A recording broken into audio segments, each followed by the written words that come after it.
খাওয়ার প্রসঙ্গ দেখা থেকে খাবারটাই শেষ হয়ে গেছে। যাই হোক, এবার চিকেন দিয়ে খাবো। প্রথমে লাউ চিংড়ি খেয়েছি, তারপরে ডাল খেয়েছি, তারপরে চিকেন খাচ্ছি। সোয়াবিন? হ্যাঁ, সোয়াবিনও খেয়েছি তার মধ্যে। আজকে রানাঘাটে এসেছি, অনেকদিন পর আবার রানাঘাটে এলাম। আগের মাসের মধ্যে ম্যাক্সিমাম ডেটই রানাঘাটে শ্যুট করতে আসতাম, আর এখন 6 মাসে একবার আসি। তো আজকে মামনের সাথে শ্যুট। আর এই হচ্ছে মামন।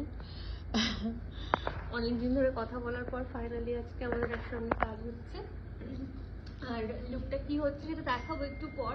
আগে লাঞ্চ হয়ে যাক, তারপরে হেয়ার হবে, তারপর ড্রেস, তারপরে বাকি কাজটুকু।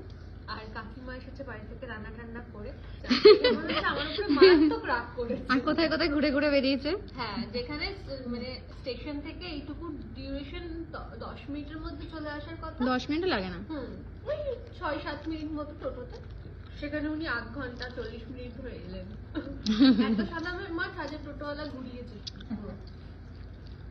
ভালো হয়েছে খাবার? ভীষণ ভালো হয়েছে। ঠিক আছে।